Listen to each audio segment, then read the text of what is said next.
เนาะเปิดภาพมาเมื่อนี้พี่น้องเอ้ยเนาะอยู่งานขึ้นเพื่อนไม่ทางบ้านพีทพี่น้องเนาะแต่ว่าเป็นคนทางบ้านโคกปลาวายเฮาเนาะเป็นมาขึ้นเพื่อนไม่ของอันเดือนเดียลอยเพิ่นถูกพี่น้องเลยเนาะเดือนนี้เพิ่นอยู่ฝั่งไทยพี่น้องเนาะเพิ่นได้สร้างเพื่อนขึ้นหลังหนึ่งสำเร็จเรียบร้อยพี่น้องคนก็กำลังล่างมาเทมาเนาะกำลังเลิกผู้คนกำลังมาผู้ทั้งน่ะบ่ได้ยังใส่อย่างเดียวนะทั้งนั้นเนาะสบายดีเด้อมาแต่โดนนะบ่โอ้โดยพี่น้องคนกำลังสิเตรียมเฮเนาะกำลังสิเฮพี่น้องเลยคือมันจ้องนี่คือซีเมนทางระบาทางนั่นคือซีเมนต์สาวเนาะถึงกันจ้องโอ้พี่น้อยสมบ้านมาเฮือนมาแต่ไทยดีเนาะกันจ้องก็มีแต่เงินบาทเลยนี่ต๊ะโอ้เนาะเป่าไหมเอากำลังเต้นกระยาเนี่ยเป่ากับเป่าม้วนให้ได้เนาะเป่าม้วนเนาะม้วนอยู่เนาะตั้งชื่อว่ายังมีเป่าแคนผมบอกโอ้เคนพ่อแม่ว่าหาหมอเคนอ๋อยังหมูมีผู้เป่าเป็นบ่เดี๋ยวนี้แต่แชนเป่าครั้งนี้ทหารบ้านเขาเนาะบ้านเขาก็ได้ยุ่งจัง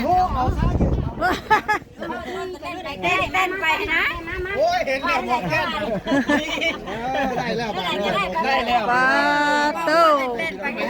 เพราะในที่มันบอกน่าพี่แล้วพี่ได้เด้ได้กลัวใส่อาจารย์พี่แล้วพี่มาพี่มาทางนี้ใช่เนี่ยมาทางนี้แล้วมาได้ชัวร์ได้จริง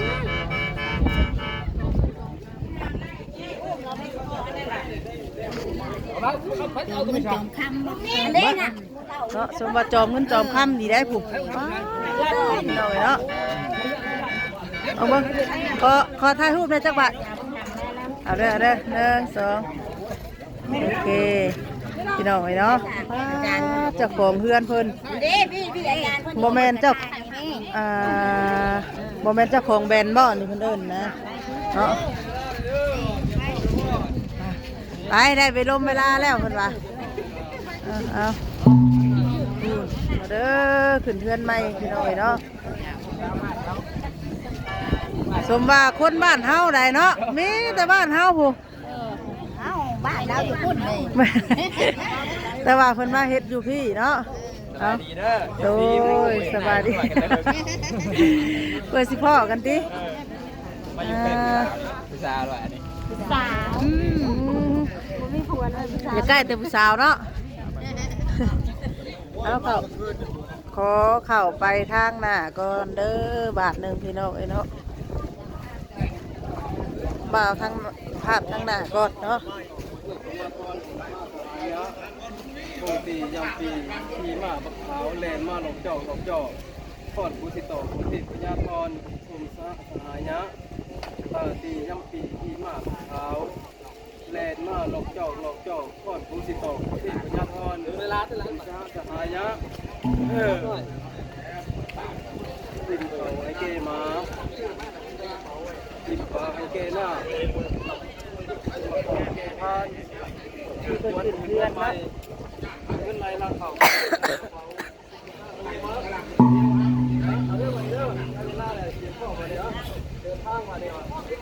ไปบ้านไปแห่ขึ้นเพื่อน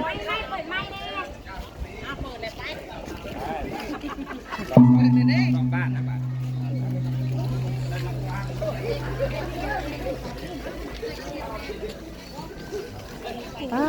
ดูเนาะขันจองที่นี่นะ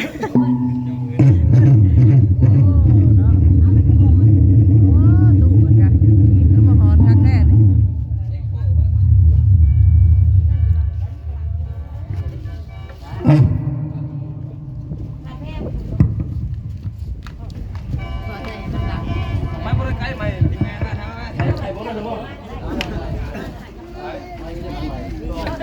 นาะมีแต่ทายบ้านเฮาพี่น้องเอ้ยมาขึ้น พอดีได้เวลาแล้วเด้อพี่น้องเด้อสาธุนะโมตัสสะภะคะวะโตอะระหะโตสัมมาสัมพุทธัส บอก สะ เพื่อนเพิ่นก่อนพี่น้องเอ้ย นะ บอก โมตัสสะภะคะวะโตอะระหะโตสัมมาสัมพุทธัสสะนะโมตัสสะภะคะวะโตอะระหะโตสัมมาสัมพุทธัสสะสาธุพุทธังอนุวัตตานังเตสิวิตังยาวานิพพานังสารนังกัสสามิ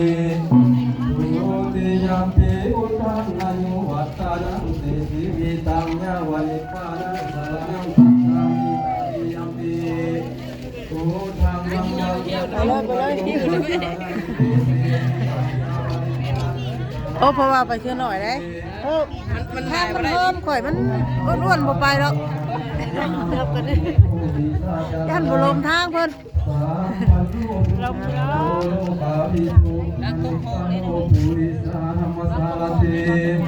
ไปเนาะ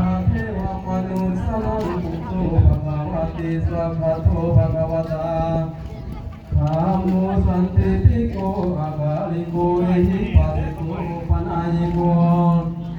ปัจจตังเวทิตาโพวิญโยหิติสุปฏิปันโนมายามได้ดิหาก็มาฮอดป่ะเพื่อนเหมือนกันพี่น้องเนาะ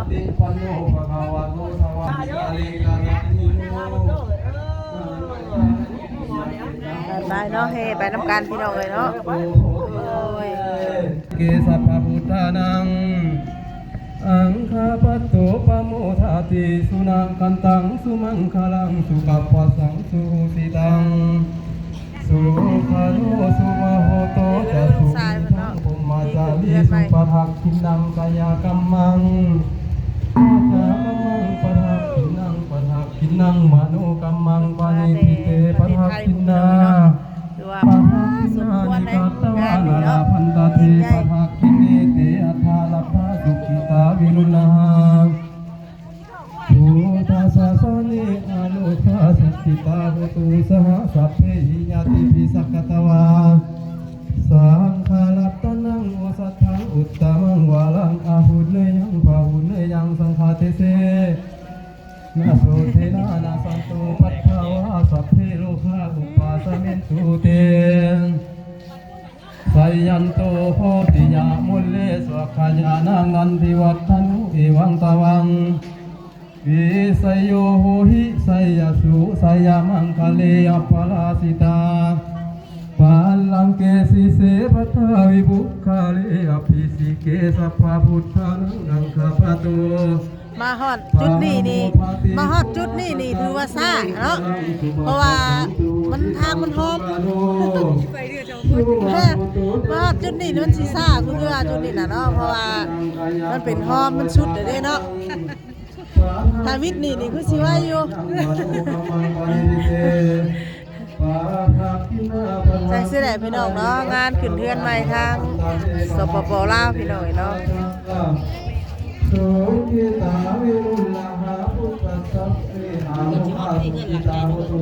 แม่คักก็ดีเนาะ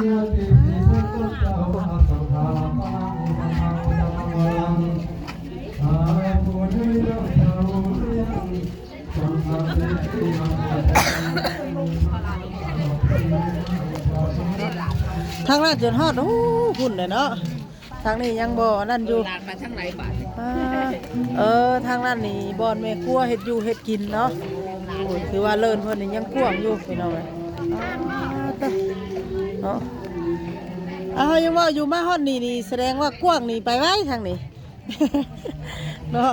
เพราะว่าพื้นที่มันกว้างห้อมแต่หั่นเนาะ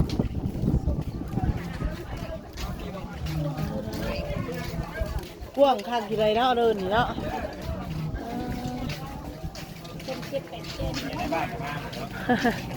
สบายดีเด้อโว้ยเสียวยังเด้ให้ขาย่องมาเนี่ย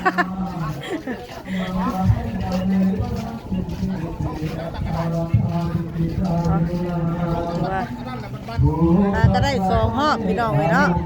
รอบที่ 3กำลังเริ่มเข้ามาฮอดนี่เจ้ากันบาดนี้เนาะ สังฆรัตนังอุสัทธังอุตตมังวลังอาหุสาธุ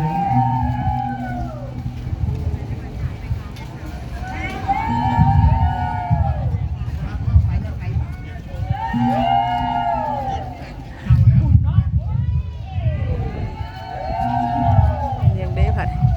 โอ้มึงทางนี้เดี๋ยวจนฮอดพี่ทางนั้นเดินยังบ่ฮอด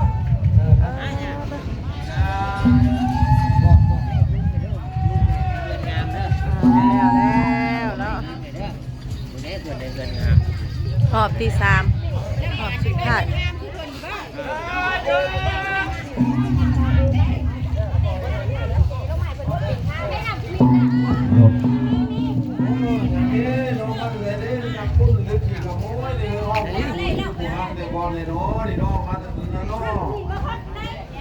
พวกขโมยเขาสีมาแบบนี้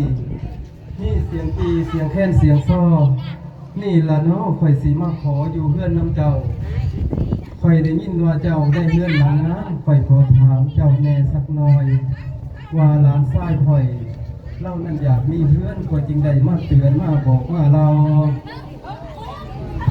หลายเดือนหลังนี่คอยสร้างมาได้หลายปีแล้วนี่เงินหลายแสนแล้วเจ้าสิมาอยู่พี่หรือสิมาบ่อเขาเนี่ย ข่อยบ่ได้มาขอเศร้าข่อยสิมาอยู่พี่ที่สิเอาของดีๆทั้งหามทั้งหาบสิมาเก็บมาทองหามเอาเงินมาท่องให้มันหลายกว่าเก่า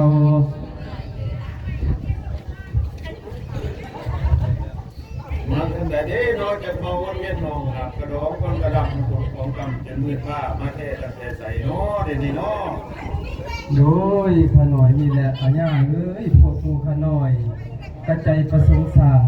จริงเที่ยวทางมาเวพวกพ่อเมพี่น้องผู้ป่ากำลังมาพวกกูขะหน่อยกับพากันมาแต่ทางเมืองมันคำท่องเด่นอบอุ่นอดีตแต่ก่อนเก่ากี่ผมมีแล้วสิถูกจน โอ้พวกอื่นนี่ก็ไปเนาะ ก่อนสิมาทางนี้ได้ยินเพิ่นซาว่าพระเจ้าก่อแผ่นดินพระอินทร์ก่อใส่น้ำนั่งหน่อยเมฆาลาดาราแต่งใหม่พระเกียนไทยว่าบ่นี้เป็นบ่อยู่สุขสุขีค่อยได้ยินเขาซาว่าลูกหลานอยู่ทางนี้โอเคหาห้องเพื่อนสูงหลังใหญ่เกิดมีความเหลื่อมใสคิดอยากมาคำให้ลูกเต่าสีเน่าย่างดอกผักเย็นความจำเป็นหามาให้มีหลายแนวบ่เคยผ่าสังประหลาดกาเว้าสิคุยทำให้มังมีสันตัวเนาะ โอ้ยถ้าว่าสิมาคุณคำขอโทษอภัยน้ำที่คอยได้ว่าเสียงแรงที่คอยได้ว่าแข็งที่คอยได้ว่าแห้งเยียได้คือเกียร์แกนนะไปเจ้าผู้เที่ยวจรคอยเขาวัดทางก่อนในกระบวนการน้ำแหนหรือจะมาเวลินของต้นเมนบุมีบ่เนาะ มีหลายแนวหามาให้ท่านละหน้านับบ่ไหวเกิดว่าหลายลืมหล่นจนคนนั้นนับบ่ไหวมีหลายแนวเอามาตอนทั้งที่นอนนอนผาห่มทั้งข้าวของเครื่องใส่คนมาให้บ่ขาดเกินมีทั้งเงินคำแก้วคนมาบ่อึดอยากเอามาผากพอบ้านเอามาผากแม่บ้านเงินพันล้านมาหักเอาได้เด้อบัดนี้เด้อ น้ำอยู่บ่เนาะพวกคนผ้าไปพวกคนผ้าชอบเบิ่งเตือนข่าวผ้าออกมาไว้อยู่ใส่จะเก็บแท้ ข่อยก็ได้มานำลายอันพันยางนับแต่กกสี่ตายฝ่ายสี่เป็นข่อยก็ได้มานำข้องเก่ากรรมข้ามเก่าหมื่นข่อยก็ได้มานำพระพุทธพระธรรมพระสงฆ์ข่อยก็ได้มานำได้มาตามถูกต้องเฮลูกม่องท่องลูกกลัวทั้งพิษเพชรหอมบัวอยากคนขั้วมาอยู่ไกลสิพ่อได้เดบ่น้อ โอ้ยดิมาลีดิมาไล่หลายคนเขาถามว่านี่ทั้งยิงซ้ายก่อยกาหามาได้นี่บ่เนาะ มาวังดีดอมด้วยปล่อยแขนแต่สู้ซาทั้งยิ่งซ้ายปล่อยขาหามาได้ปูสู่แนวช่างงวกค่อยมูนั่นมีทั้งรถดอกทั้งลาทั้งข้าวปลาอาหารดอกหาบตุนดอกมาพอทั้งคนพาดอกมาให้มหาไส้มาขอสู่มาขอยังขออยู่เปิดประตูปองให้สิพ่อได้แน่บ่น้อ โอ้กสิมาบุญกรรมเกินสร้างลาลูก ขอให้ทุกอย่างให้ขอเชิญเจ้าแก่เฒ่าแน่ตอนกับบ้างเลย อาจจะสั่งกาสีได้ขึ้นผักแพร่ไปเศร้าขึ้นคำพูนให้ลูกให้หลานให้เขาอยู่ดีมีแห้งกันเลยเนาะวันนี้ก็สิได้ขึ้นสู่บ้านเนาะกสิได้มีการทำพิธีว่าซะเนาะกสิได้คุมข้าวหวานว่าซะเนาะอาหารหลักมาให้ได้ขวดนึงเด้อ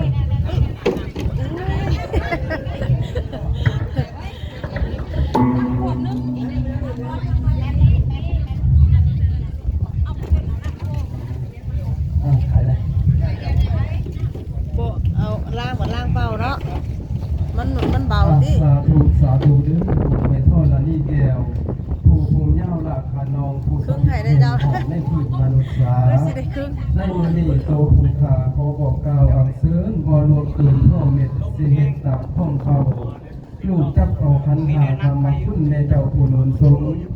วังนำลงวันนี้สิขอทนดอกเพิ่งเย็น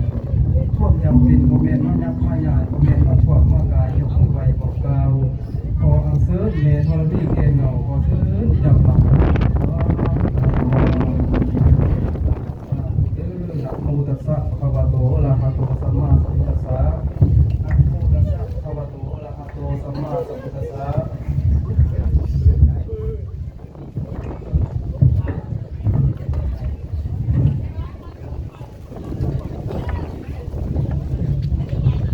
สาธุสาธุเด้อนี่แหละมื้อนี้เป็นมื้องามยามดีว่าซั่นเนาะได้มีครอบครัวของนางสีทองเนาะและครอบครัวเพิ่นนี่เป็นเพื่อนใหม่ใส่เพื่อนดีว่าซั่นเนาะเพิ่นก็บ่ได้ลืมใจถ่วงบ่ได้ขวงบ่ได้คลายว่าซั่นได้มีดอกไม้ทูบเทียนว่าซั่นเนาะพ่อให้ข้าวหวานสีผ้ามาบอกเวียนเฮ็ดให้แม่เจ้าธรณีมีโน้มีแต่ธรณีรับประทานรับประทานแล้วให้เป็นหูเป็นตายืนยันช่วยสู้ให้รักษารักษาให้ผู้ในการลูกน้ำซานหลานน้ำเพื่อนให้พอดีมีแห้งให้หายทุกข์หายโศกหายโรคหายไข้หายไปจากลูกค้าขอบคุณทุกเหตุทุกท่านมั่นบ่เบียดเด้อบรรดาสาธุ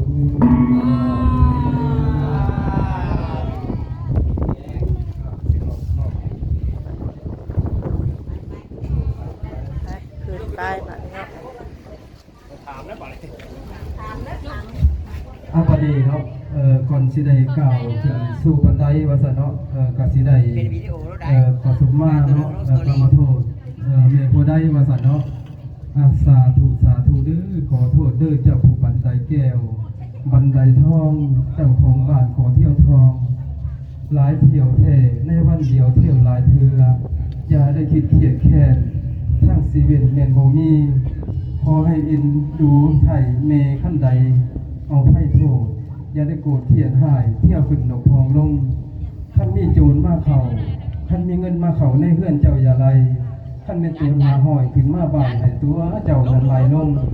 ท่านมาโค้ข้าวเขาในเฮือนคืนผ่านให้เจ้าแดนตัดตอนเอาของนั่นใส่เพื่อนผู้ติสะพะโลมา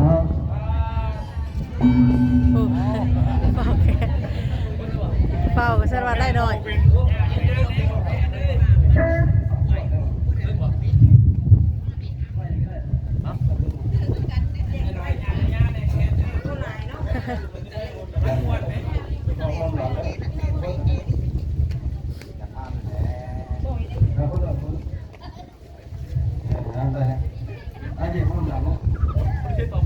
เหยียบคันหนึ่ง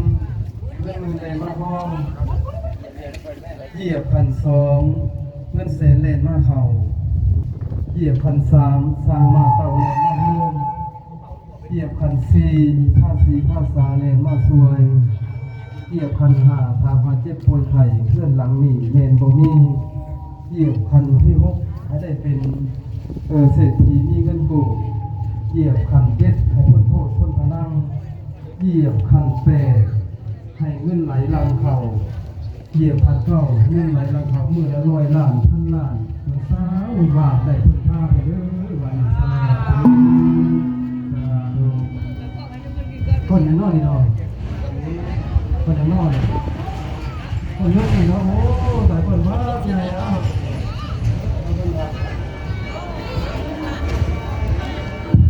ไม่อันดีเป็นว่าไม่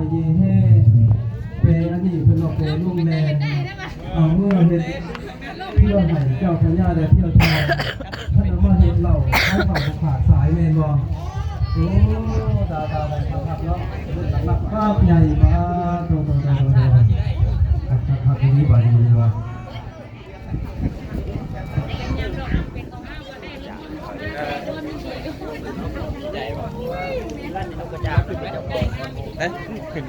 ไปขึ้นเบิ้งทางกันเทิงก่อนขึ้นเบิ้งทางในก่อนพี่น้องเนาะเบิ้งแต่ทางเลาะเขาก็อยากเบิ่งอยากเห็นทางในเบิ้งป้าเท่าเบิ้งทางในก็เนาะเป็นจังใดเต้า ไหนเอ้ยเบิ่งเอาลูกแรงบันดาลใจ เป็นคนตาบ่ มาเบิ่งเอาเป็นแรงบันดาลใจ สู้พี่น้องให้คนเอา ถือว่าอลังการเนาะผู้พี่น้องเอ้ยทำภายในงามสมว่าคนไทยเนาะ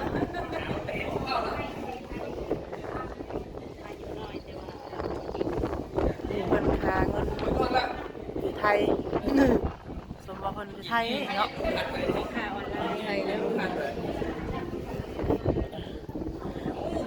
บ่แม่นเจ้าของแบรนด์บ่บ่แม่นบ่ เราบริษัทแบรนด์ ขายที่เครื่องออนไลน์ ขายสินค้าตามกระแส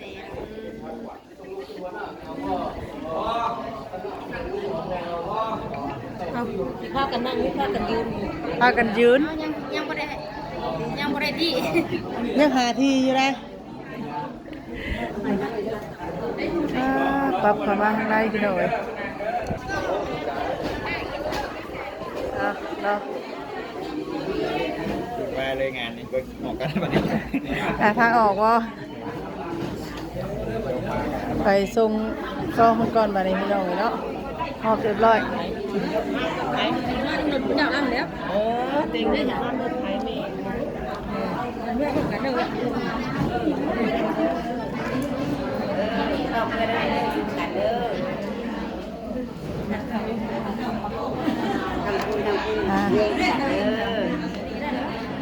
คำคูณแม่มานั่งผมกับใจเด้อคำเด้อกับคุณเลยเด้อ โอ้เอาขับไปขับไปได้หรอกเนาะอันนี้ก็คือเจ้าของเพื่อนเพิ่นโอ้ยเนาะอายุนี่ก็ถือว่ายังน้อยอยู่แต่ว่าเพื่อนหนังมักใหญ่โดยเลยเลยถ่ายรูปเสื้อหรอ